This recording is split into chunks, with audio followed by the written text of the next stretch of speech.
dan apa peran serta serikat pekerja waktu itu dalam membentuk undang-undang tahun 2004 tersebut. Jadi gini, waktu itu ini saya juga belajar dan mungkin pandangan yang sudah lebih senior dari saya, pasti dari sisi serikat pekerja ini juga sudah banyak mendengarkan bahwa ada perbedaan jurang yang terlalu lumayan cukup signifikan tinggi antara mereka yang bekerja dalam sektor negeri atau sebagai ASN dengan yang bekerja di sektor swasta. Salah satu jurang perbedaannya ada di jaminan pensiun. Terus nih, pada itu muncul gerakan bahwa harapannya yang bekerja di sektor swasta itu juga memiliki jaminan sosial, khususnya jaminan pensiun. Itu satu dasarnya. Jadi para pekerja yang di sektor swasta itu juga menghendaki memiliki jaminan pensiun. Kemudian ada dasar lagi bahwa sudah lama manfaat BPJS Tenagakerjaan atau waktu itu namanya masih jam sostek itu belum ada peningkatan, baik dari sisi manfaat program secara langsung maupun manfaat tambahannya, itu belum ada, belum dirasakan seluruhnya oleh peserta, oleh pekerja di Indonesia. Dan jaminan sosial waktu itu belum merata. Ada yang sakit tidak tahu harus berobat kemana, sementara tidak memiliki puskesmas, padahal yang bersangkutan ini bukan orang mampu atau orang tidak mampu, mohon maaf. Ada yang mengalami kecelakaan kerja tapi tidak memiliki bill jam sostek karena tidak didaftarkan oleh pemberi kerjanya. Itu permasalahan jaminan sosial waktu itu. Maka waktu itu didoronglah Kapindo, Serikat Pekerja dan pemerintah bahkan melahirkan Undang-Undang Nomor 40 Tahun 2004 tentang Sistem Jaminan Sosial Nasional (SJSN) dengan menyebutkan bahwa setiap warga negara Republik Indonesia, dengan saya semuanya, termasuk Pak Indra, Pak Firman, semuanya yang warga negara Indonesia itu berhak mendapatkan 5 jaminan sosial. Yang pertama jaminan kesehatan nasional, JKN. Yang kedua ada jaminan kecelakaan kerja atau JKK. Yang ketiga ada jaminan kematian atau JKM. Yang keempat ada jaminan hari tua. Dan yang kelima ada jaminan pensiun. Ditambah dengan satu undang-undang yang kemarin mungkin Bapak Ibu termasuk yang concern di dalamnya, Undang-Undang Cipta Kerja sekarang diubah. Satu program lagi namanya jaminan kehilangan pekerjaan. Jadi ada 6 nih Bapak Ibu sekarang jaminan sosial yang menjadi hak warga negara Republik Indonesia. Dengan saya semuanya. Jaminan kehilangan pekerjaan dan itu yang terbaru ya. Berarti ada 6 sekarang. Namun undang-undangnya sudah terbit dari 2004. Tapi belum diputuskan siapa yang akan melaksanakan program ini. Barulah di tahun 2011 terbitlah undang-undang tentang Badan Penyelenggara Jaminan Sosial atau kita singkat dengan BPJS, kita familiar dengan BPJS. Ditunjuklah 2 badan penyelenggara jaminan sosial yang akan menyelenggarakan 5 program jaminan sosial tadi. Yang satu kan lahirnya belakangan nih, yang 5 program dari tadi. Jaminan Kesehatan Nasional itu diselenggarakan oleh BPJS Kesehatan. BPJS Kesehatan ini transformasi dari PT Askes Persero,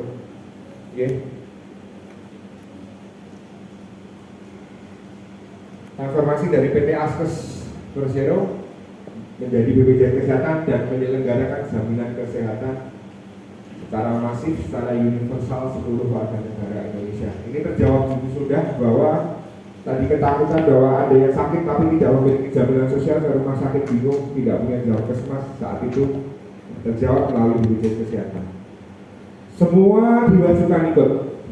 Yang di perusahaan ikut melalui perusahaan, yang mandiri ikut secara mandiri, yang tidak mampu dibayar oleh pemerintah melalui PBI. Oke, semua ikut. Jadi ketika orang berobat sudah tidak bingung lagi punya BPJS Kesehatan. Itu kondisi idealnya. Tapi di lapangan ternyata banyak sekali hal yang tidak bisa berjalan sesuai dengan yang seharusnya. Oke, salah satunya yang menyebabkan ini terhambat terkendala adalah yang di sektor mandiri itu belum maksimal dalam kepesertaan dan iuran.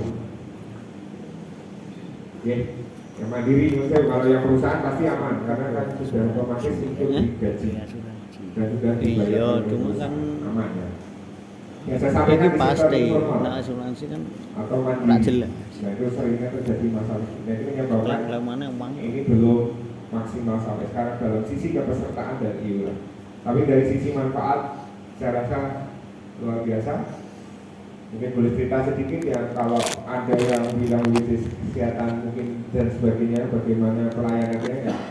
Saya sih masih bisa dalam taraf melihat ke positifnya ya Bapak Ibu.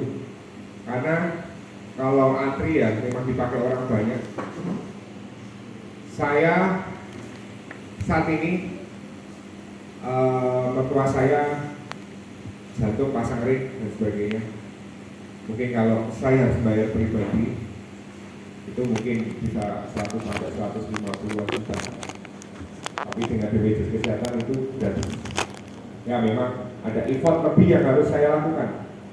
Harus nyari rujukan gitu, betul rujukan ini ngurus ini. Tapi pada akhirnya biaya operasinya gratis. Dan itu menurut saya sebanding lah dengan apa yang saya usahakan melalui tadi wirawiri dari. Jadi manfaatnya luar biasa Bapak Ibu. Dan kalau saya sampaikan kalau pelayanannya bagaimana kurang lebih itu sebenarnya karena providernya. Kelemahan BPJS Kesehatan dan jaminan kesehatan itu sama-sama belum memiliki provider sendiri Pak. Kita belum memiliki rumah sakit tersendiri. Kalau ada, otomatis kami mengontrolnya enak. Ini peserta kita berikan manfaat yang terbaik, jangan di bla bla bla bla, berikan yang terbaik.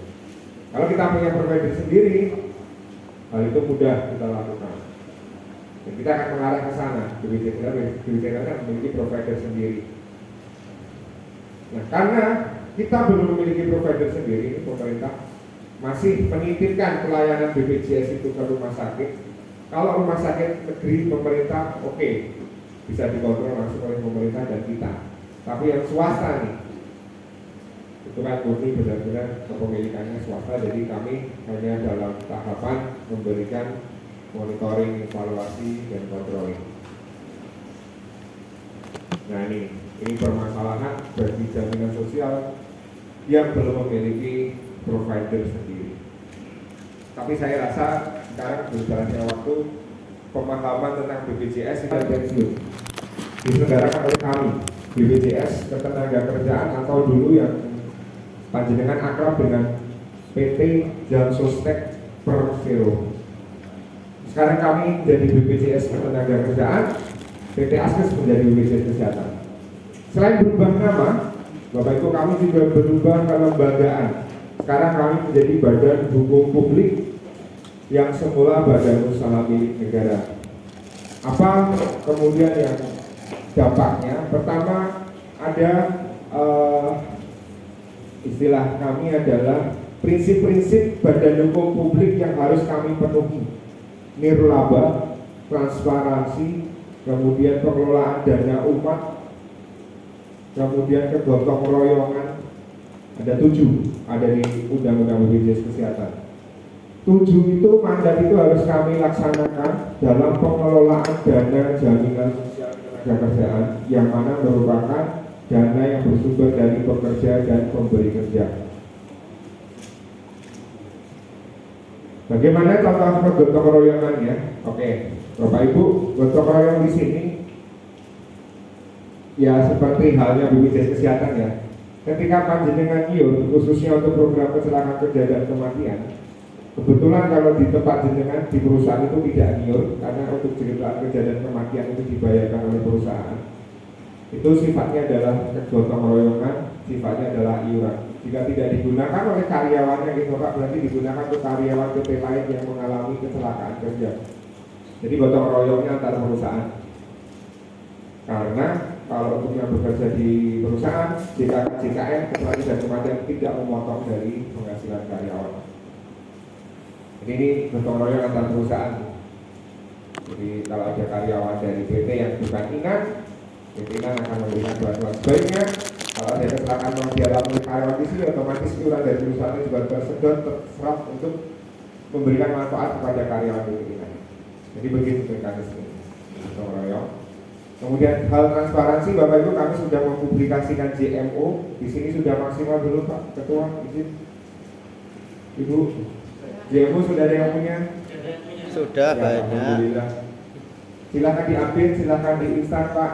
Pak Indra izin nanti bisa diarahkan atau diperintahkan mungkin sekalian seluruh karyawannya bisa install JMO, bisa cek mobile di handphonenya. Jadi kan bisa cek saldo setiap saat. Ya kalau setiap saat bisa, tapi bertambahnya kan sebulan sekali, karena bayarnya kan perusahaan bulanan. Ya.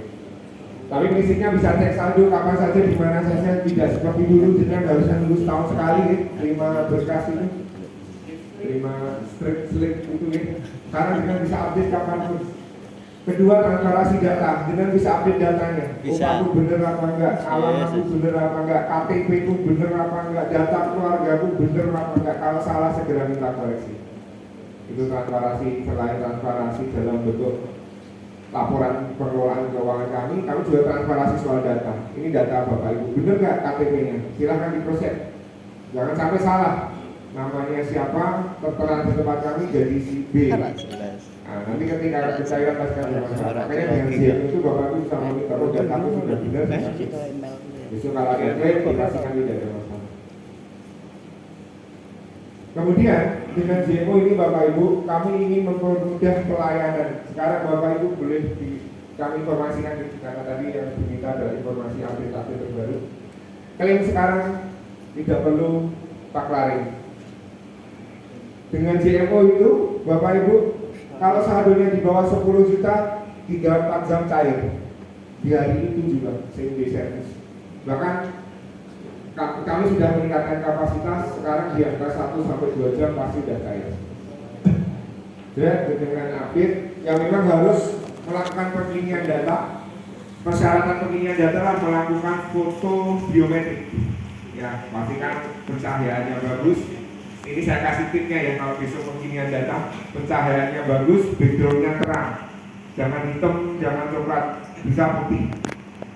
Wajah terlihat jelas, mata terlihat jelas. Yang pakai kacamata bisa dilepas dulu, karena nanti membaca retina. Nomor digurak popo kok. Nak foto. Kalau bisa, ya prinsipnya selama kowe tok sing ngerti to. cahayanya bagus, nanti akan mudah untuk proses penginian data. Ketika proses penginian data selesai, kemudian Bapak Ibu itu bisa dimanfaatkan untuk tadi ya, cek saldo dan sebagainya, termasuk untuk klaim. Ketika nanti panjenengan berhenti bekerja dan saldonya di bawah 10 juta, itu bisa masuk akses di JMO dan langsung cair 1-2 jam di hari itu. Nah bagi yang saldonya di atas 10 juta, ini memang kami masih menggunakan mekanisme konfirmasi via video call. Tapi tidak perlu ke kantor, Bapak Ibu tinggal akses website kami di lapasik.bpjsnagakerja.go.id, nanti didaftarkan. Nah, ini memang kalau saya boleh kasih tips, kalau besok ada yang mau klaim, jangan lakukan di awal bulan, sabar aja dulu. Ya pertengahan bulan ke belakang. Karena kalau awal bulan, wah gila antriannya Bapak Ibu. Luar biasa, biasanya awal bulan. Bisa 2-3 minggu baru dapat jatah video call. Jadi kalau dengan daftar ini kan sudah mulai terurai, dan paling bisa tinggal nunggu sehari 2 hari dia langsung bisa dapat konfirmasi video call. Kami selalu percepat Pak. Kalau di awal bulan itu teman-teman bagian call center itu yang bagian telepon penjaminan itu bisa sampai jam 9, jam 10 malam mengejar itu 1 minggu, karena biar antriannya nggak semakin panjang. Jadi nggak perlu datang ke kantor sekarang, cukup video call. Nanti dikonfirmasi kita bayar. Nah, kalau proses manual seperti ini sesuai dengan SLE yang ada di undang-undang, kami diberikan waktu maksimal 5 hari kerja untuk pembayaran JHT. Dari CS menyatakan berkas lengkap ya Pak, ditunggu. Itu 5 hari kerja harus sudah cair. Kalau banknya sama, dalam artian bank pembayar dari cabang yang melakukan konfirmasi dengan bank dari tenaga kerja itu kebetulan klop, biasanya di bawah 2 hari. Contoh, cabang Semarang Pemuda, bank pembayarnya BRI. Jadi kalau rekeningnya BRI masih akan lebih cepat daripada mungkin yang BCA. Tapi mungkin kalau jenengan wawancaranya dengan cabang misal Ungaran yang menggunakan BRI, ya berarti yang lebih cepat di beda-beda begitu ya Bapak Ibu. Tapi prinsipnya di bawah 5 hari kerja. Itu pola pembayaran JHT sekarang. Mungkin yang jadi masalah isu JHT ini dulu polemiknya begini ya Bapak Ibu. Jaminan hari tua ini kalau seharusnya sesuai dengan undang-undang adalah jaminan hari tua yang nanti harapannya bisa digunakan ketika kita besok memasuki hari tua. Benar sih? Jadi dengan pensiun masuk usia tua saat ini 56 tahun itu bisa bertanya. Tapi kemarin sempat diberlakukan seperti itu, tapi ternyata resistensinya banyak sekali Bapak Ibu, terutama dari teman-teman serikat pekerja. Nggak apa-apa, ini masukan bagi kami dan pemerintah. Akhirnya kan dipenuhi lagi. Kan dulu sempat diblok ya, kalau tidak usia 56 nggak bisa ngambil ya. Ya. Nah, akhirnya kan rame. Bapak Presiden mendengar nggak mau gaduh, udah akhirnya diubah lagi. Jadi sekarang tidak ada batasan, mau bekerja setahun, 2 tahun, 3 tahun, baru 6 bulan pun berhenti bekerja, JHT bisa dicairkan dengan masa tunggu 1 bulan. Bukan masa tunggu 1 bulan ya, sebenarnya lebih tepat tunggu ganti bulan. Contoh, kita keluar di bulan Mei keluar, pertengahan Mei sama mungkin dari pihak manajemen yang bersangkutan masih dibayarkan Mei, baru dinonaktifkan Juni, berarti Juni baru nonaktif, baru bisa pencairan Juli, 1 Julinya. Jadi pastikan dulu nonaktifnya dari perusahaan kapan sebelum klaim. Bisa, gampangnya bisa dicek di Paklaring Bapak Ibu. Kalau Paklaring ini masih dalam pertengahan bulan atau udah masuk di bulan yang baru, biasanya bulan tersebut sama perusahaan masih dibayar. Misal keluar 4 Mei, berarti Mei masih dibayar. Biasanya perusahaan seperti itu. Baru nanti keluar Juni, dikeluarkan Juni, berarti Juli baru bisa mencairkan. Begitu. Jangan berpikir, karena sering sekali nyun sewu Pak, bukan orang sini kok, aman. Saya kenal. Iya Pak, saya tuh sudah keluar Mas. Loh, 25 April sudah keluar. Mei harus bisa ngambil, ini kan sudah ganti bulan. Saya 25 April sudah keluar. Gitu. Ya, ternyata saya dicek memang setara Paklaring, setara real dia keluar dari perusahaan 25 April. Tapi laporan perusahaan kita merupakan laporan bulanan, monthly.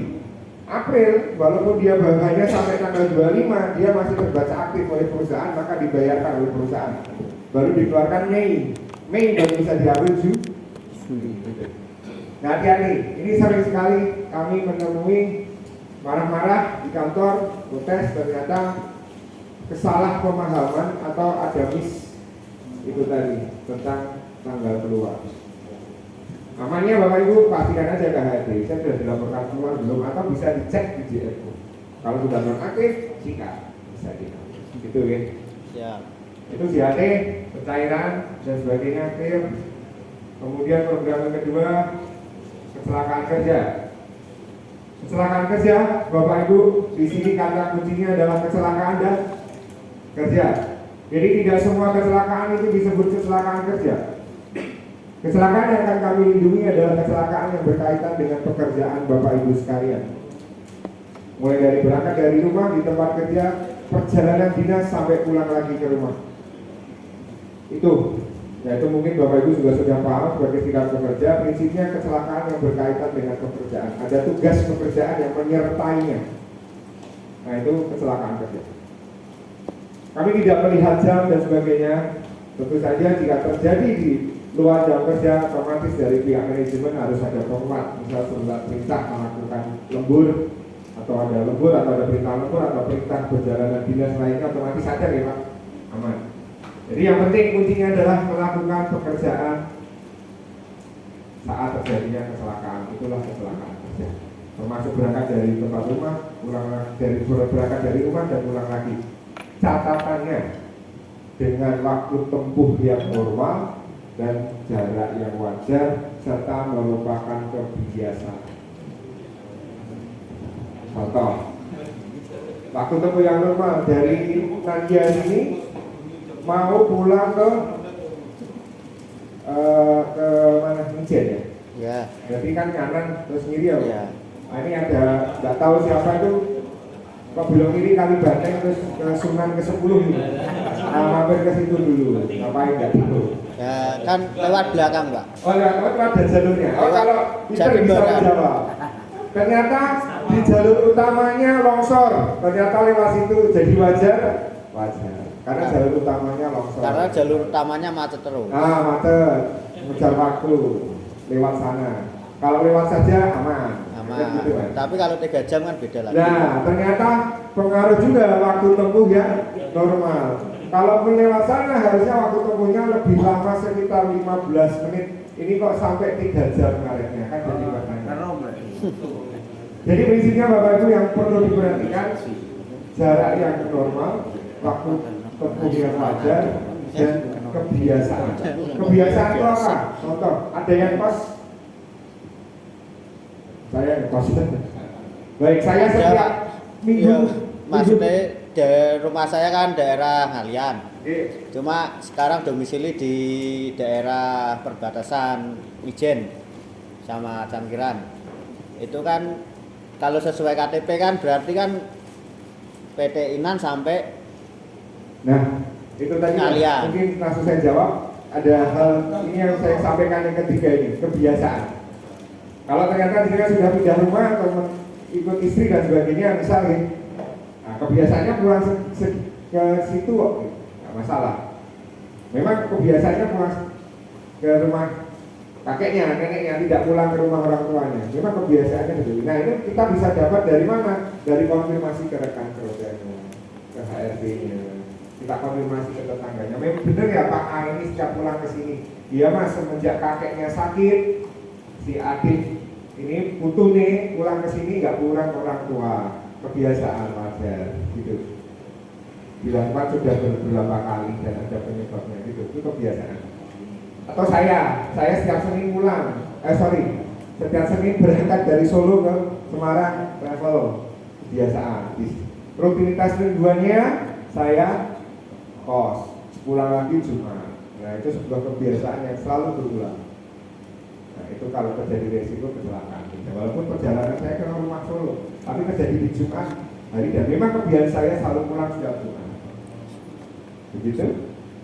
Nah itu kecelakaan kerja. Ruang lingkupnya apa lagi? Ruang lingkupnya mungkin sering piknik Pak di sini. Setahun sekali, ya. Dan piknik atau mungkin studi banding atau mungkin apa istilahnya ya kalau kerja ya. Gathering atau piknik lah, gathering ya. Gathering nanti tinggal Pak Jenderal Tim HRD bersurat ke kami akan dilakukan gathering PT Inan ke Jogja. Peserta dilampirkan ke jumlahnya ini, jalurnya dikasih tahu Pak, lewat Semarang, kemudian tol sampai keluar Boyolali. Nah itu jalurnya informasi di sana, kegiatannya dikasih rundownnya apa aja, rundownnya pelatihan, ada gathering, ada apa istilahnya outbound ditulis semua. Nah, itu satu rangkaian kalau terjadi kecelakaan kerja. Walaupun di sana happy. Yang membedakan, nah, ada catatannya kalau gathering. Pengganti rumah adalah kamar hotel. Itu ya Pak. Kalau terjadi apa-apa di kamar hotel, bukan kecelakaan kerja, karena dianggap rumah. Sementara pengganti rumah yang digunakan. Kalau gathering ingat gitu misalnya. Jadi kalau sudah masuk pintu kamar hotel, berarti sudah dianggap masuk rumah. Tapi kalau sudah keluar ada risiko mau perjalanan ke ballroom misal, kepleset atau sleo, nah itu kecelakaan kerja. Ada bayangan nih waktu gathering gitu seperti itu. Napa mana? Lomba antar perusahaan. PT Inan atau diundang mengikuti lomba. Mengikuti lomba. Ada beberapa karyawan ditunjuk mewakili PT Inan mengikuti lomba futsal, voli dan sebagainya. Oke. Itu juga termasuk kecelakaan kerja karena dia bertanding. Yang tidak bisa Pak, kalau latihan rutinnya Pak, hobi, misal teman-teman SP setiap Rabu futsal tanpa ada sebuah persahabatan atau pertandingan hanya rutin itu nggak bisa Pak. Ini saya sampaikan di depan. Tapi kalau ada perlombaan, ya, dalam satu rangkaian mewakili PT kan itu bisa. Tapi nak rutinitas nggak boleh. Bisa dipahami, ruang lingkupnya luas Pak. Yang penting prinsipnya adalah kecelakaan kerja saat atau kecelakaan yang terjadi saat melaksanakan tugas dari itu. Manfaatnya apa kalau kecelakaan kerja, Bapak Ibu? Yang pertama, manfaat pelayanan kesehatan di rumah sakit. Ada yang tahu rumah sakitnya kelas berapa? Ya kami berikan kelas 1. Untuk RSUD kelas 1 pasti. RSUD rumah sakit pemerintah pasti kelas 1. Kalau rumah sakit swasta mengikuti harga standar di kabupaten atau kota tersebut. Contoh, untuk kelas 1 di rumah sakit kota Semarang itu misal satu malamnya 750.000. Nah, dibawa ke swasta 750.000 dapat kelas berapa? Ternyata dapat kelas 2. Jadi kelas 2. Oh, Dapat dipahami? nilainya Pak. Nilainya. Tapi pasti kalau swasta kan biasanya lebih tinggi ya, memang kelas 1-nya. Jadi biasanya di kelas 2 atau kelas 3. Otomatis. Cuma untuk cara menghitungnya, perbandingannya seperti itu. Rumah sakitnya kelas 1, oke? Biaya perawatannya tahu nggak berapa plafonnya? Berapa maksimal biaya kami berikan kalau terjadi kecelakaan kerja? Ada yang tahu? Jawabannya berapa juta Pak plafonnya? Kayak 50 Tidak ada ya. Tidak ada plafonnya. Berapapun biaya yang dibutuhkan berdasarkan kebutuhan medis, indikasi dokter, indikasi medis, kebutuhan dokter terbalik. Itu kami berikan pertanggungan. Terakhir Bapak Ibu, kami sedang melaksanakan perawatan salah satu karyawan BKK di Ungaran kemarin kecelakaan. Mbak, dia sudah bener, lampu merah benernya mandek ya. Yang truknya yang nggak bener, remnya blok. Saat ini sudah hampir 11 kali operasi dan hampir 1,5 miliar. Beliau tidak berkenan di amputasi Munjau karena mungkin masih muda, cewek, jadi perlu menambal bagian-bagian kulit dengan kulit yang lain. Sudah 1,5 miliar per hari, 11 kali operasi ada di Purworejo. Terakhir lebih besar lagi Gojek di Surabaya Pak, ini jadi isu nasional sampai presiden itu datang memberikan santunan menjenguk langsung, itu sudah hampir 3 miliar dan akhirnya tetap tidak tertolong kecelakaan di lalu lintas. Makanya Bapak Ibu, P3K di perusahaan jalan baik, semuanya rapi, semuanya tertib, zero accident. Tapi kalau sudah di jalan raya, buatan wonten tiang pinter jelasnya. Terus ya, kita hati-hati pun ada aja kalau memang sudah. Makanya kita perlu perlindungan. Nah, itu tadi manfaatnya, tidak ada batas biayanya, termasuk kontrol-kontrol berikutnya. Pasang pen, lepas pen kami tanggung. Selama masih berkaitan dengan kecelakaannya tadi. Nah, itu perlindungannya Bapak Ibu. Luar biasa. Jadi tidak ada batas biaya. Rumah sakitnya kelas 1 dan tanpa harus ke vaskes ya. Bedanya BPJS Kesehatan kan gitu.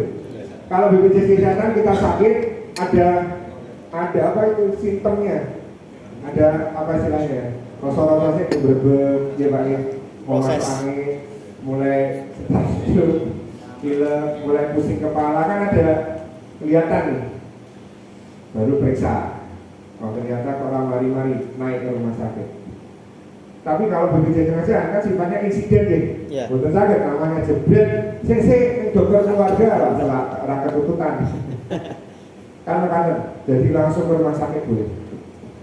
Oke, itu tadi manfaatnya 2 sudah, pelayanan tanpa batas biaya, rumah sakit kelas 1, kemudian swasta mengikuti tanpa batas biaya, tanpa batas hari, yang penting sampai dengan ini tidak sampai dengan sembuh ya Bapak Ibu. Tidak sampai sembuh dah.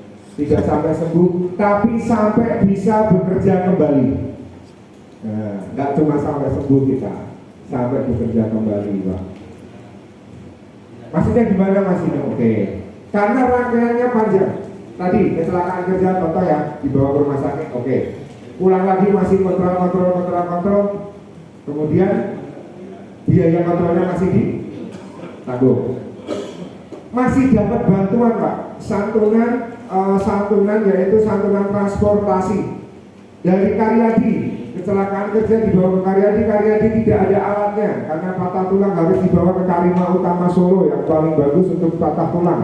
Bawa ke sana, bawa ambulan, keluar biaya ambulannya, keluar bisa diklaim BPJS Kesehatan, bisa. Nanti include maksimal 5 juta untuk jalur darat, 2 juta untuk jalur laut, 10 juta untuk jalur udara. Itu kami bantu. Biaya transportasi ini Bapak Ibu berlaku untuk dari rumah sakit atau dari tempat kejadian perkara ke rumah sakit pertama, dari rumah sakit pertama ke rumah sakit rujukan 2, 3 seterusnya, dan dibawa pulang lagi dalam kondisi hidup. Kalau sudah ambulan jenazah tidak bisa menggunakan manfaat bantuan biaya ambulan ini. Jadi ini ambulan untuk ambulan membawa rumah sakit membawa yang masih hidup. Namun ada catatan ya, untuk biaya transportasi ini tidak berlaku untuk kontrol. Jadi kontrol dengan sewu dengan berangkat sendiri, tapi kontrolnya kami tanggung. Cuma pembiayaan wira-wiri kontrolnya memang tidak bisa. Transportasi. Itu ada catatan ini. Nah, kemudian santunan transportasi tadi jelas. Kemudian ada santunan cacat. Kenapa kok bisa sampai sembuh dari ini? Yang namanya kecelakaan kerja kadang mengakibatkan hal-hal yang lebih buruk. Salah satunya adalah kecacatan. Ada cacat fisik, ada cacat fungsi, ada cacat total tetap atau lumpuh. Cacat fisik Bapak Ibu berarti fisiknya ada yang berkurang, amputasi dan sebagainya. Ini nanti akan diperhitungkan berapa persentasenya, dikalikan berapa? 80 kali gaji. Nah, gajinya dihitung aja. Berapa? Gajinya misal 5 juta, 8 kali 5 dapat berapa? 80 kali 5 juta, 400 juta nih. Dihitung persentase cacatnya. Oke, itu santunan. Kemudian ada lagi santunan cacat fisik, santunan fungsi. Santunan fungsi itu utuh, tapi fungsinya nggak bisa. Contoh, semula bisa menggenggam karena kecelakaan kerja, jadi tidak bisa menggenggam. Nah, Berarti gitu ya bapak-bapak, bukan fungsi yang nggak bisa yang satunya itu loh Pak. Ini fungsi yang nggak bisa menggenggam karena adanya kecelakaan kerja. Nah ini juga nanti cacat fungsinya berapa persen akan dikalikan 80 kali gaji. Kemudian cacat total tetap atau lumpuh. Cacat total tetap atau lumpuh ini kejadian setelah kecelakaan kerja sampai menyebabkan yang bersangkutan nggak bisa beraktivitas kembali, alias kecacatannya biasanya di atas 70%. Hilangnya 2 kaki, hilangnya 2 mata, hilangnya 2 tangan sampai 70%. Nah ini akan diberikan manfaat sebesar 56 kali gaji, tergantung gajinya. Nah ini contoh manfaat santunan jika kecelakaan kerja mengakibatkan kecacatan. Kemudian ada lagi Bapak Ibu, yaitu yang terakhir, yang namanya kecelakaan kerja kadang mengakibatkan orang tersebut sampai dengan meninggal dunia. Kalau terjadi demikian, tenaga kerja bekerja kemudian kecelakaan kerja kemudian meninggal dunia, maka yang bersangkutan, yang bersangkutan enggak bisa terima ya, ahli warisnya berhak mendapatkan 48 kali gaji. 48 kali gaji terlapor ke BPJS Ketenagakerjaan ditambah bantuan pemakaman 10 juta. Nah, tadi kenapa ambulan yang membawa ambulan jenazah tadi tidak diperhitungkan dengan manfaat? Karena sudah diberikan bantuan pemakaman 10 juta ini Pak.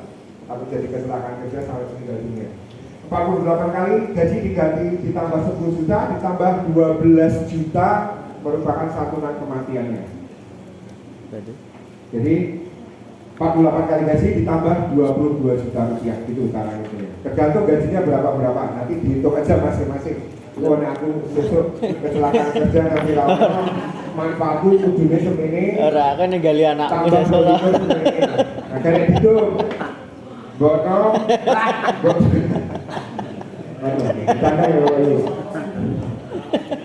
Jadi itu plus Bapak Ibu, plus jika tenaga kerja tersebut kebetulan memiliki anak usia sekolah itu TK sampai S1, maka berhak mendapatkan beasiswa 2 anak, kakak adik atau anaknya, kalau anaknya 3 terserah mau pilih yang mana, yang penting maksimal 2. akan diberikan bantuan dari TK sampai S1. TK SD per tahunnya 1,5 juta. Kayak ekor. SMP itu 3 juta. SMA 6 juta per tahun, kuliah 12 juta per tahun. Ini bantuan beasiswa. Dengan waktu kuliah ini diberikan 1 kali kesempatan pindah jurusan atau pindah kuliahan. Dari unit, Pak aku malas kuliah, tak kursus saja boleh. Biar cepat nyambut gawe, tak kursus saja boleh sekali. Atau wah gue malas sih jurusan ini, tak pindah, boleh diberikan Setiap tahun ini. 1 kali pindah jurusan. Satu kali. Totalnya ada batasnya nih Bapak Ibu, beasiswa per anak 87 juta. Jadi kalau 2 anak 174 juta rupiah. Ini beasiswa yang diberikan langsung kepada ahli waris anak dari tenaga kerja yang meninggal karena kecelakaan kerja. Jika tidak punya anak, 78 juta. tidak bisa. Anak yang terdaftar sah, ya. Sah. Dalam artian ada adanya, ada masuk ke dalam KK. Oh itu nak mati. Bisa 2 orang. Apalagi? Kemudian Bapak Ibu, ini sebagai wujud kemitraan kami dengan perusahaan. Kalau terjadi kecelakaan kerja, kadang harus istirahat berapa hari, berapa minggu, berapa bulan gitu. Ya. Karena harus pengobatan. Perusahaan rugi nggak Pak? Ini kita lihat dari sisi perusahaan, ya pasti rugi karena tidak boleh tidak membayar gaji ya. Masih ya undang-undang tenaga kerjaannya jelas nggak boleh nggak bayar gaji Pak. Ini saya bantu ingatkan. Tetap harus dibayar, tapi perusahaan kan tidak dapat tenaganya, betul ya? Perusahaan bisa klaim ke kami atas pembayaran gajinya. Bisa. Jadi ada tenaga kerja Bapak kecelakaan, istirahat 1 bulan penuh. Wah, 1 bulan penuh sesuai ketentuan undang-undang kan tetap masih harus menggaji ya. Iya. Tapi perusahaan tidak dapat timbal balik berupa tenaga atau produktivitasnya. Ya udah, HRD-nya milik kita. 1 bulan, 2 bulan, 3 bulan, selama 1 tahun 100% akan kami ganti dari gaji yang terlapor ke BPJS Ketenagakerjaan. Kemudian 1 tahun berikutnya dan seterusnya 50%. Jadi dari sisi perusahaan itu juga mengamankan kalau ada kecelakaan kerja, karyawannya istirahat, silakan istirahat, fokus sembuh, pengobatan dengan BPJS Ketenagakerjaan, kontrol dibayar, kami masih bayar gaji. Perusahaannya juga tidak rugi karena gaji yang dikeluarkan bisa dijual oleh BPJS Ketenagakerjaan. Jadi prinsipnya kerjasama kita. Apalagi manfaat jaminan kecelakaan kerja masih ada lagi. Ketika kecelakaan kerja pulang ke rumah belum bisa berjalan dengan normal, perlu bantuan truk, atau alat bantu gerak lainnya, kursi roda, sepatu roda, skateboard bebas. Bapak yang pilih kan, biar cepat mau pakai skateboard juga boleh. Nah, itu akan kami berikan penggantiannya Bapak Ibu. Dengan nilai maksimal 140% dari harga normal di rumah sakit umum. Misal, jenengan mensewa ada kecelakaan kerja, bersangkutan belum bisa berjalan dan harus menggunakan kursi roda. Nah, dari rumah sakit standarnya ya tahu nih Bapak Ibu, yang masih pakai tangan dibuka, nah itu akan kami ganti seperti itu, yang standar. Kalau jenengan mengendaki yang modern, yang kalau belok itu tinggal kedep, nah itu susah. Belok kiri, kedep kiri. Nah itu Tombol. lagi tombol. Begitu. Tapi kalau jenengan mengendaki yang standar, yang sudah cukup sesuai dengan kebutuhan, dan kami yakin jenengan pun juga tidak ingin berlama-lama duduk di sana, ya.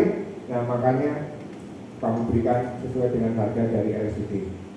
Apalagi kacamata. Nah ini perbedaannya kacamata BPJS Kesehatan dan BPJS Ketenagakerjaan. Kalau BPJS Kesehatan kacamata karena minus ya, faktor degeneratif usia minus, kemudian plus silinder ya. Nah kalau BPJS Ketenagakerjaan akan memberikan kacamata jika terkait dengan kecelakaan kerja. Misal tukang las nggak lupa nggak pakai kacamata saking sembrononya kemasukan api itu, percikan api masuk. Dokternya sarankan Mas, jadi kan tidak boleh kena debu dulu matanya, pakai kacamata. Nah itu bisa kita belikan pelindung. Atau kena pecahan kaca matanya, harus setelah dioperasi nggak boleh kena debu dulu, harus pakai kacamata. Nah yang seperti itu yang kita ganti Bapak Ibu. Bukan yang minus ya, kalau minus BPJS Kesehatan. termasuk alat bantu dengar. Alat bantu dengar di BPJS Kesehatan juga ada, di kami juga ada, cuma perbedaannya kalau di tempat kami pasti yang terkait dengan kecelakaan kerja. Terjadi kecelakaan kerja nyun sewu, kenapa telinganya sampai gendang telinganya pecah, mengurangi pendengaran. Bisa dibuktikan pecahnya ini karena kecelakaan kerja tadi, boleh dibelikan alat bantu dengar dari kami. Harganya maksimal 2 juta sampai 2.500.000 untuk alat bantu dengar dan kacamata. Gitu, oke? Apalagi sampai 2 juta. ini ortise dan protise. Tadi yang protise sudah, ortise ini adalah kalau tadi alat bantu gerak, sekarang alat ganti.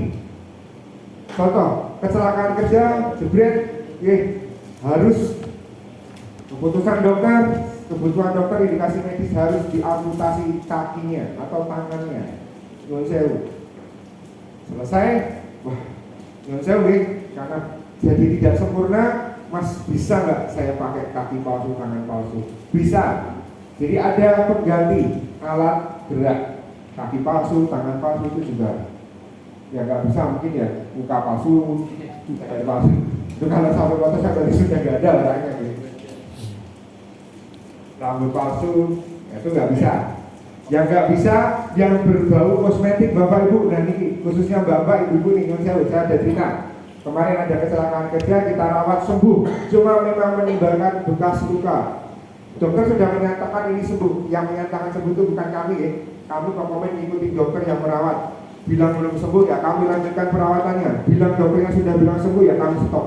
Jadi dokter, Mas ini sudah sembuh. Kalau bekas luka ya memang tidak bisa diapa-apakan, namanya bekas luka. Nah karena mbaknya masih bujang, dia minta operasi plastik, nggak bisa. Karena hal-hal itu yang kami nggak bisa. Yang kosmetik kecantikan, fokusnya kami adalah kesembuhannya secara medisnya. Bisa dipahami gitu? Bisa. Oke. Apalagi tadi alat bantu gerak, alat bantu gerak sudah semua nih kecelakaan kerja. Dan yang kedua, nah ini sudah mau selesai Bapak Ibu, meninggal mendadak. Ini perluasan dari kecelakaan kerja di BPJS Ketenagakerjaan. Kalau tadi namanya kecelakaan kan harus ada benturan ya. Namanya kecelakaan kan ada benturan dari luar. Terpreset, nah gampangannya pakai kata-kata terpreset, terstrum, apalagi tertusuk. Ya pokoknya sesuatu yang ada dari luar. Kalau meninggal mendadak itu, Pak, baru tugasnya apa? Ini tugas betul? Tugas, karena sudah tahu yang belakang Pak ambruk jeblek. Aman Pak? Nah, prinsipnya sedang melakukan pekerjaan, kemudian mendapat serangan penyakit yang mengakibatkan dia meninggal saat itu juga, atau meninggal dalam kurun waktu 1 kali 24 jam di fasilitas kesehatan, maka atas kasus meninggalnya dinyatakan meninggal karena kecelakaan kerja. Walaupun tahu-tahu ambruk meninggal. Contoh, sering banget nih nyun sewu, sampun sepuh biasanya. Sing nom-nom nggih ngapun, sing nom-nom nggih enten. Ketoke rapat, kok ora-ora nggih tahu nih, kira-kira lihat lah ada. Terus juga datangi, ternyata sudah nggak ada. Wonten pas rapat ada di dalam ruangan kok nggak keluar-keluar. Setelah dipilih, ternyata udah jatuh pingsan. Ada yang preset di kamar mandi, paling sering ini saya sering nemuin, dia merasa gak enak badan, mau cuci muka malah hilang di kamar mandi. Nah ini meninggal mendadak karena kecelakaan. Sebenarnya tidak ada ujung kecelakaan, tapi manfaatnya kami setarakan dengan kecelakaan kerja. Bila mendapatkan 48 kali gaji dan manfaat lainnya, beasiswa dan sebagainya. Begitu, itu manfaat JKN. Sudah A sampai Z ya, mudah-mudahan gak ada yang kelewat. Manfaat yang kedua ini simpel Bu, jaminan kematian. Ini simpel. Untuk mendapatkan manfaat jaminan kematian syaratnya mudah. Mati. Ya. Jadi perbedaannya penyebabnya. Kalau meninggal karena kecelakaan kerja, hubungan kerja dan meninggal mendadak tadi, maka itu masuk kategori kecelakaan kerja. Maka manfaatnya adalah 48 kali gaji. Kalau meninggalnya bukan karena kecelakaan kerja, misal karena sakit atau kecelakaan yang bukan kecelakaan kerja, maka dia berhak mendapatkan 42 juta rupiah. 42 juta rupiah. bukan 42 kali gaji, 42 juta rupiah. Apa ada beasiswanya? Ada juga. Tapi kalau yang meninggal bukan karena kecelakaan kerja ini, karena sakit misal, beasiswa baru turun kalau memiliki masa kepesertaan minimal 3 tahun. Kalau yang kecelakaan kerja tadi tidak melihat minimal masa peserta, baru didaftarkan hari ini, meninggal kecelakaan kerja, punya anak dapat beasiswa. Tapi kalau meninggalnya karena sakit, beasiswanya baru turun setelah 3 tahun. Bisa dipahami, nanti materinya bisa di-share. Sebenarnya ada semua. Cuma saya tipikal orang yang sudah banyak ngobrol daripada pakai itu, Pak. Oke, saya lanjutkan JKM. Sudah jelas ya, 2 program tadi, kecelakaan kerja dan kematian. Mungkin ini tambahan terkait kecelakaan kerja, ini yang hal baru juga. Ada satu rutinitas yang tidak bisa ditinggalkan, itu dianggap sebagai kecelakaan kerja. Contohnya bagi bapak-bapak, Jumatan. Oke, Jumatan. Jumatan ini kan kewajiban sebagai pria. Terus setiap Jumat perusahaan juga sudah memberikan izin untuk melaksanakan ibadah. Jadi sudah saling bersinergi sesuai ketentuan hukum. Jenengan berangkat Jumatan, ada yang keserempet kecelakaan kerja, bukan kecelakaan kerja. Karena dianggap Jumatan adalah kewajiban yang tidak bisa diwakilkan. Makan siang, menurut saya di sini dimakan sendiri atau disediakan? Disediakan. Nah, berarti makan di kantor. Nah, hati-hati. Kalau sudah disediakan di kantor, jangan makan keluar, itu bukan kecelakaan kerja. Karena perusahaan sudah menyediakan. Kalau belum disediakan, belum. Misal di tempat saya tidak disediakan, jajan sendiri-sendiri. Nah, kami pakainya uang makan, nah, jajan sendiri-sendiri. Tapi dengan kewajarannya, istirahatnya kan cuma 1 jam. Tapi makan saya sampai soto, apa itu? Di Kudus itu. Makannya sampai Kudus. Garangasem. Sampai ke Garangasem Kudus, Pak. Buat perjalanan kan yang sudah tidak normal ya. Kalau ada apa-apa ya bukan kecelakaan kerja. Masih normalnya kan istirahat 1 jam berarti diperhitungkan. Nah itu. Tapi kalau perusahaan yang sudah menyediakan makan dan dia keluar tanpa ada kepentingan pekerjaan, itu bukan kecelakaan karena perusahaan sudah menyediakan makan. Nah ini catatannya ya, Jumatan dan makan siang. Mungkin itu Bapak Ibu yang bisa kami sampaikan terkait 3 program tadi ya, JHT, cara klaim, kecelakaan kerja dan kematian. Mungkin sedikit untuk jaminan pensiun dan itu ya Bapak Ibu ya, jaminan pensiun. Saya rasa ini simple ya Bapak Ibu. Pensiun saat ini berapa usianya? Yang sudah tahu? 58 tahun. Mohon diperhatikan. Usia pensiun JHT dan usia pensiun JP beda. Usia pensiun JHT jaminan hari tua itu 56 tahun. Ada yang sudah 56 tahun Bapak? 55? Nah, Bapak sudah 55 nih. Tahun depan Pak, kalau sudah 56, baik jenengan masih bekerja atau tidak, jenengan bisa ambil JHT-nya. Tabungan JHT-nya bisa diambil, tapi JP-nya derek. 56 nih. Baik masih bekerja ataupun sudah tidak bekerja itu 56 bisa ambil. Karena bunyinya undang-undangnya JHT jatuh tempo jika 1. Mencapai usia 56. Kedua, tenaga kerja resign, mengundurkan diri ataupun teri PHK dengan masa tunggu 1 bulan. Ketiga, meninggal dunia atau catat total. Nah itu jatuh tempo JHT, bisa diambil saat itu. Termasuk jadi 56, barang siapa Bapak Ibu, barang siapa yang usianya 56 tahun, baik masih kerja di sini di tempat lain, sulit diambil. Nanti walaupun masih bekerja nih, diambil aja saldonya, misalnya ada saldo 20 juta, tak ambil. Persiapan pensiun tak belanja itu gawe siap-siap lah gawe buku, gawe warung minyak rumah. Tapi dia masih kerja, bulan depannya bagaimana selaku head? Nggak usah dipikir Pak, otomatis dia akan mulai dari nol. Nanti ketika benar-benar keluar kerja, diambil oleh sisanya. Begitu? Nah, catatan nih, karena panjenengan semua SD dan ini juga sering terjadi masalah pengambilan 10%. Ada yang sudah melakukan? Banyak. Banyak? Ada yang pengen lagi. Sudah tahu konsekuensinya? Pajak. Pajak. Tuh. Saya jelaskan. Pengambilan sebagian dari JHT ini akan dikenakan pajak progresif ketika pengambilan sisanya setelah 2 tahun kalender. Saya ambil contoh, Pak A, Pak B, dan Bu C. Saldonya sama-sama 50 juta. Sama nih. Itu Pak A nggak enak ya. Saya sebut namanya aja deh. Pak Tri, Pak Tri, Pak Jarot, Pak Jarot, Bu Intan. Mbak Intan. Mbak Intan aja. Pak Tri, Pak Jarot, Mbak Intan sama-sama saldonya 50 juta. Pak Tri usianya masih 17 tahun. Pak Jarot 23 tahun. Ini memang mau tak balik. Mbak Tri udah 54. Mbak Indah, sorry kalau Mbak Intan. Nah, ngambil nih.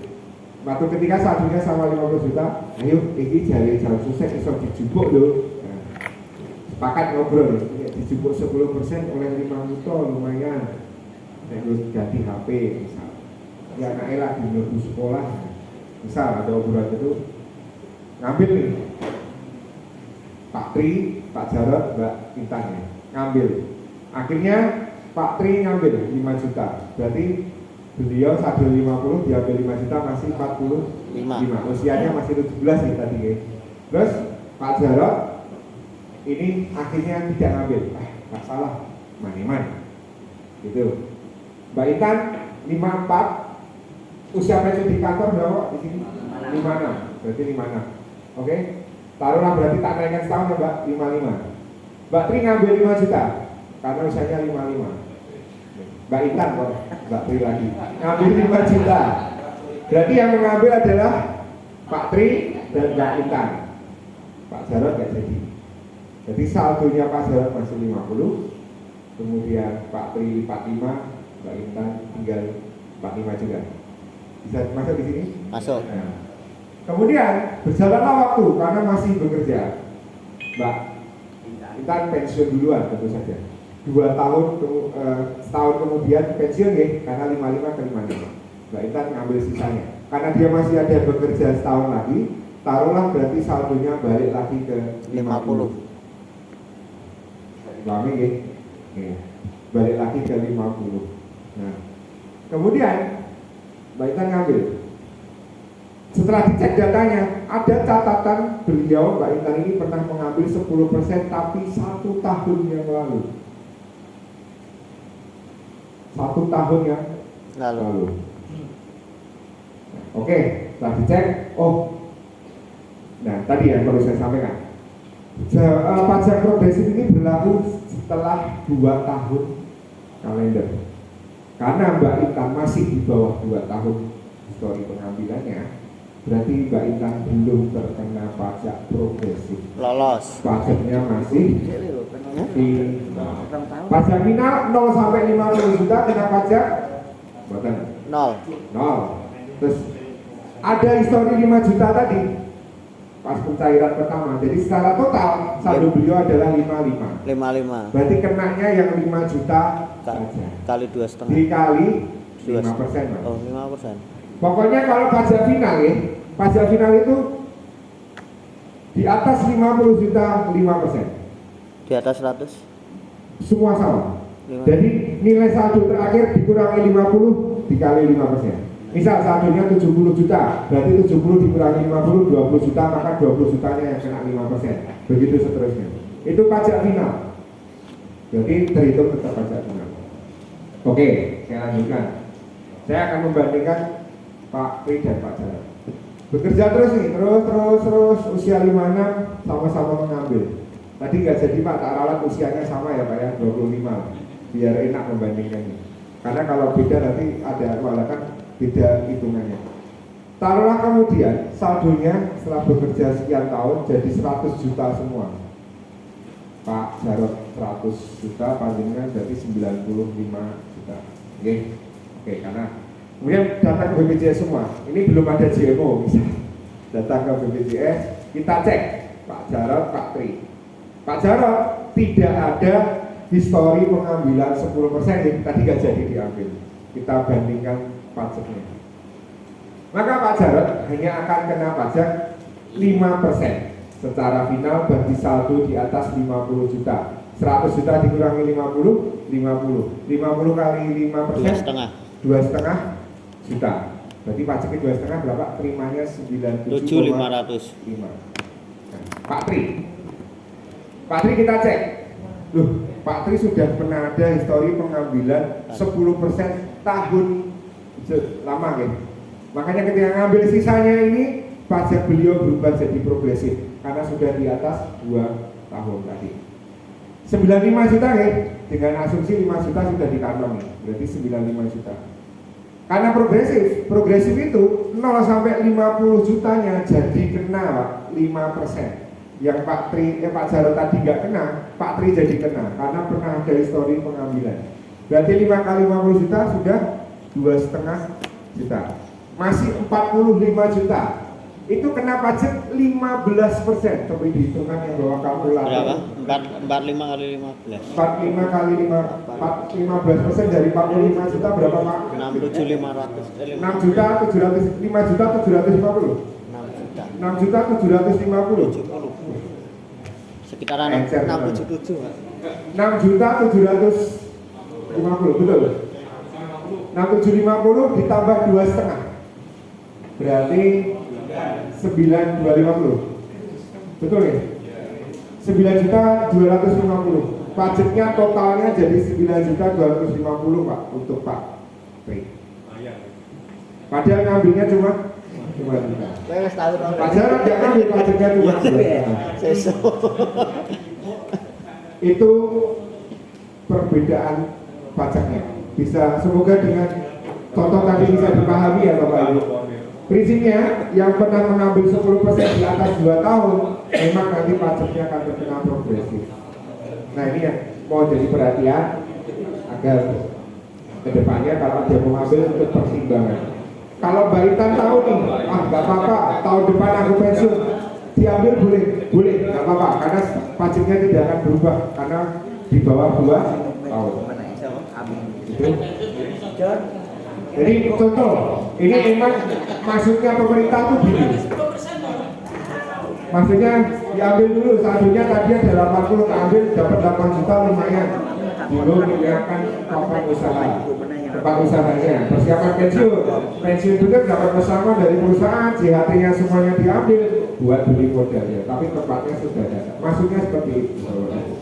Tapi kalau masih panjang, jangan. Mungkin itu sudah semua JHT, JKM, JP. Nah, kemudian sebagai penutup, Bapak Ibu.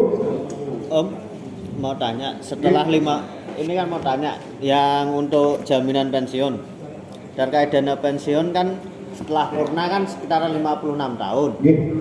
Ya manfaatnya kan sekitar 58 tahun. Berarti kita nunggu 2 tahun. Seumpamanya pensiunnya 2035. Berarti selama 2 tahun itu tidak mendapatkan manfaatnya ya? Oke, ada pertanyaan Bapak Ibu, ini mungkin juga jadi pertanyaan kalian semua. Saya ulangi pertanyaannya.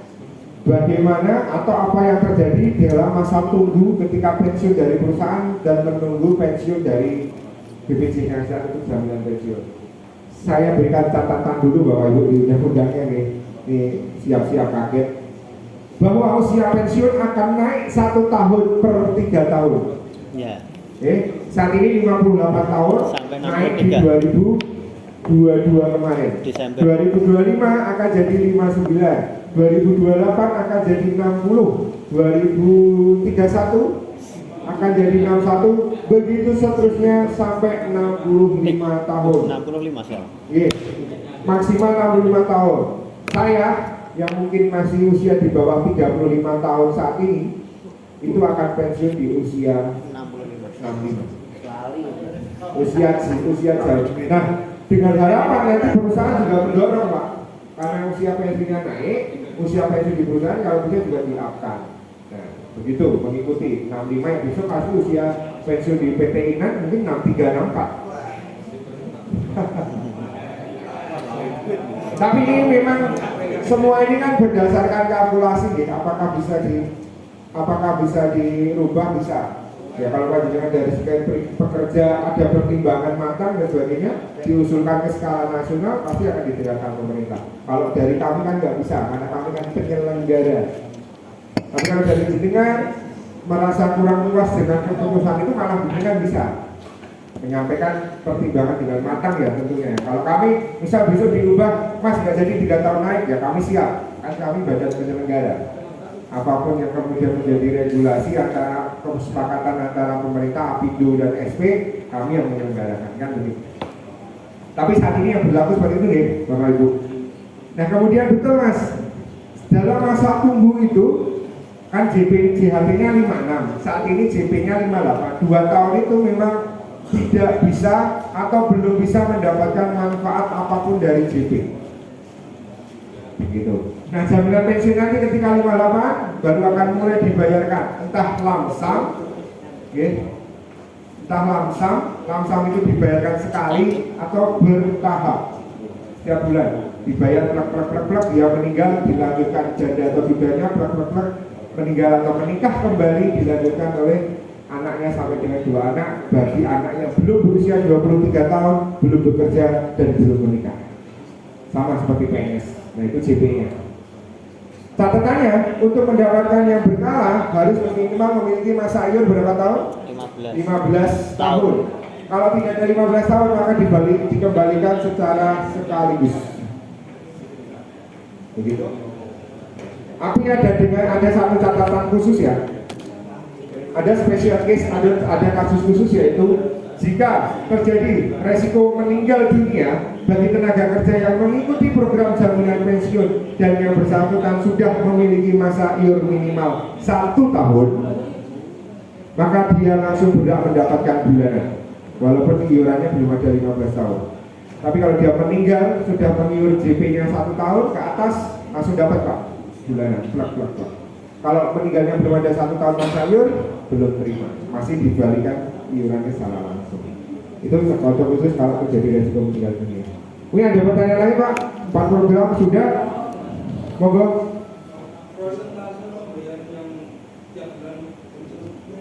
Untuk pensiunan, biar kalau kami kotorkan ya Pak, karena rigid sekali itu aja. Untuk saat ini ada batas minimal ya. Ada batas minimalnya adalah 350.000 per bulan sampai dengan 4 juta per bulan. Itu minimalnya. Jadi contoh, jika diperhitungkan ternyata di bawah angka minimal, maka akan di-up angka minimal. Kalau dihitung kelebihan dari angka maksimal, akan di-drop, diturunkan ke angka maksimal. Dan angka minimal maksimal manfaat ini setiap tahun akan diperbarui. Jadi yang kemarin misal dapat angka minimal 350, ternyata tahun depan karena inflasinya besar misal jadi 400.000, dia juga akan ikut naik. Begitu seterusnya. Nah, perhitungannya bagaimana? Kalau bisa dibilang untuk saat ini memang belum bagus Pak. Dengan iuran 3% ini belum bagus.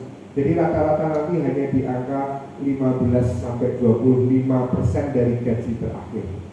Kalau bagus itu 45-60% dari gaji terakhir. Itu bagus. Tapi dengan iuran 3% belum bisa Pak.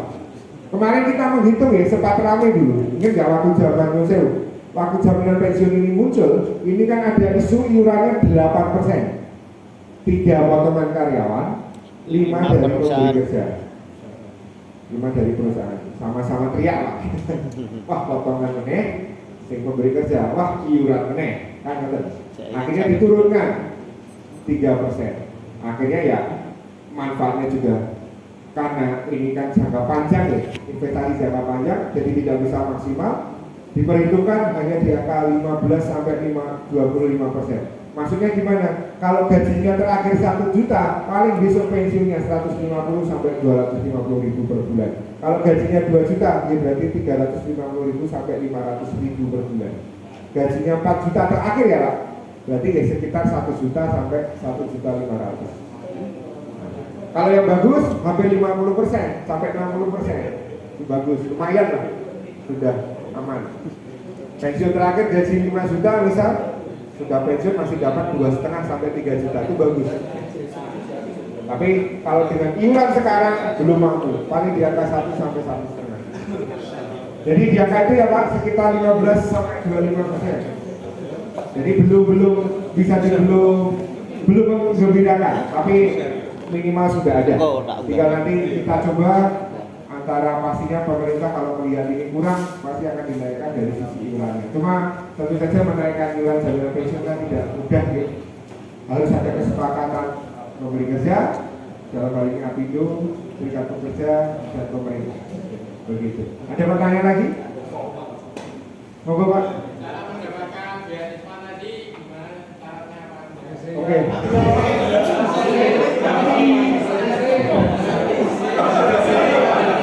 Ya, nggak apa. Ini Pak, betul sekali. Masih banyak yang menanyakan hal itu betul. Karena panjenengan kalau kemutan, Bapak Ibu, kalau panjenengan kemutan, ingat ya, waktu dulu BPJS itu pernah ada, waktu masih jam selesai masih ada beasiswa ini nggak Bapak Ibu?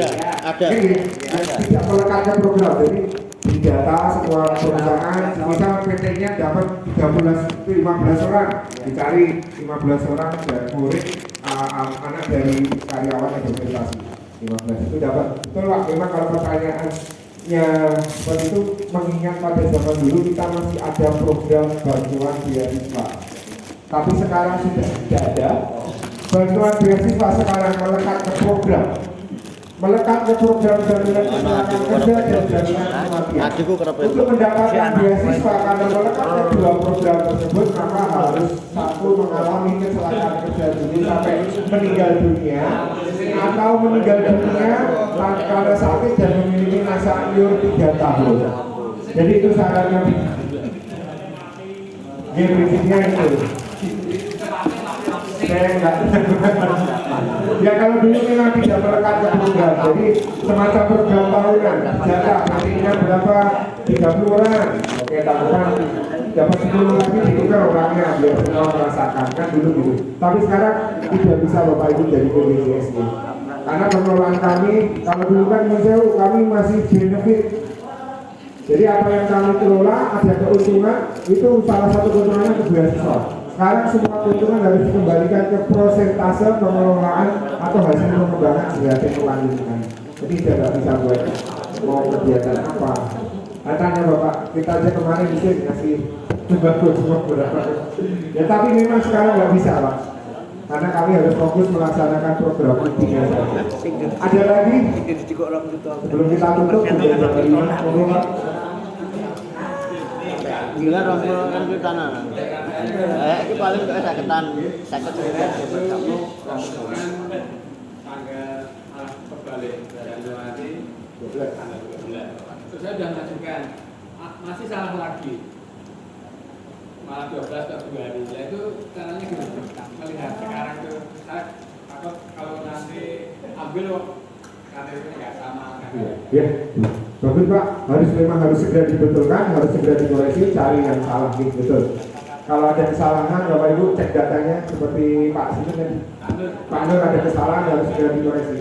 Sudah dikoreksi, ternyata yang koreksi ini masih salah. Menurut saya Pak, mungkin dari pihak kami juga melakukan kesalahan, nanti kita akan cek. Harusnya 12/1 jadi 12/2 mungkin ya. Ngantuk nih, darah lembur mungkin. Tapi prinsipnya Pak, betul kalau ada kesalahan, yang pertama jenengan lakukan menghubungi HRD, ajukan koreksi. Isi formulir 1A disertai fotokopi KTP dan KK, nanti dari perusahaan membuatkan surat pengantar koreksinya. Boleh dibawa jenengan langsung ke kantor, titipkan ke CSO, atau dititipkan ke HRD, nanti di email ke pembinanya. Monggo. Kalau jenengan mantap terus Pak, dari surat pengantar tak maka diri, mantap tak tundonane, boleh. Yang penting mengisi formulir 1A, data koreksi judulnya yang benar apa, terus fotokopi KTP yang dikoreksi apa, terus minta surat pengantar. Kalau kesalahannya minor Pak, kesalahannya cuma tanggal lahir tapi KTP-nya benar, cukup isi formulir 1A saja, nggak usah pakai surat pengantar, bisa WA saja ke saya, nanti tak koreksinya. Yang khusus Pak Nur, nanti izin dengan Pak Firman, terus nanti Bu Bubut Mawar boleh dicek, atau mungkin sudah saya lupa, nanti dicek, kirim KTP-nya saja Pak, beliau nanti sudah tak koreksinya. Kalau cuma tanggal lahir ya, yang penting KTP-nya sudah benar. Kalau salah KTP, ya ini data utamanya ya, nama, KTP, kemudian nama ibu kandung, tempat tanggal lahir ini, tempat tanggal lahir sebenarnya kalau sudah di KTP otomatis akan mengindu sih Pak. 3 itu kalau ada kesalahan fatal pakai surat pengantar. Tapi kalau mungkin tanggal lahir, tapi KTP-nya sudah benar, nanti minta tolong nggak mungkin aja dia. Oke Pak Nur, ada pertanyaan lagi? Kita tunggu. Oke, jam 5 pas sebagai penutup Bapak Ibu, karena tadi sosialisasinya program sertakan, jadi saya izin nanti Bapak Ibu boleh dikolektifkan nih kalau ada yang ingin mendaftarkan rewangnya, istrinya di rumah ada usaha, suaminya di rumah punya usaha, boleh ada usaha di rumah, ibunya, padinya, paling atau punya rewang, monggo nanti kita data bersama-sama, terus nanti silakan Bapak Ibu secara sukarela membayari. Kira-kira Bapak Ibu nanti manfaatnya dua ya, ikut yang kecelakaan kerja dan kematian. Manfaatnya sama persis yang dengan terima di pabrik yang seperti saya sampaikan tadi. Yang meninggal yang dapat sekian dan dapat beasiswa. Kira-kira Bapak Ibu untuk membayar ini kemampuan atau keikhlasannya keluar uang berapa Bapak Ibu? 20.000? Boleh? Maksimal ya? Maksimal berarti 1.000 toh Om. Jadi untuk Bapak Ibu mengiurkan tadi, misal punya rewang, punya ART dan sebagainya, paling murah bisa mulai dari 16.800. Kalau pancingan rokok masih lebih mahal rokoknya. Sisihkan satu bungkus untuk membayari istrinya, ibunya yang punya usaha di rumah. Caranya gimana nanti bisa menghubungi apapun, nanti akan kita buatkan recap, nanti didata saja, kemudian kita akan daftarkan, kita kirimkan tagihan ke jenengan. Lebih baik lagi kalau yang sudah oke, nanti kita bisa koordinasi dengan perusahaan, kita bisa membuat semacam pembayaran secara kolektif nih, biar transparan dan sebagainya. Mungkin itu Bapak Ibu sudah pas jam 5. Terima kasih atas perhatiannya. Saya Dino mungkin dalam menyampaikan permasalahan tadi sangat cepat, terlalu cepat, banyak hal yang tidak sesuai.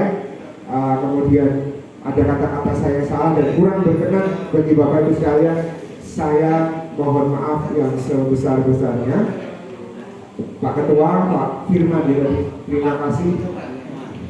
Dan Lukman, penyanyi Lukman Hakim. Pak Lukman, Pak Ketua, terima kasih. Bapak yang ada di belakang dari manajemen, terima kasih. Kemudian Bapak Ibu pengurus dan anggota serikat pekerja, terima kasih. Nanti suatu saat kita ketemu ya, gantian di forum SPWA, ngobrol-ngobrol. Terima kasih. Saya tutup. Saya doakan Bapak Ibu sehat selalu, sukses selalu. Amin. Yang belum punya pasangan segera dapat pasangan. Amin. Yang sekarang sedang sakit segera sehat. Amin. Yang punya hutang banyak segera dilunaskan. Amin. Terima kasih. Wassalamualaikum warahmatullahi wabarakatuh.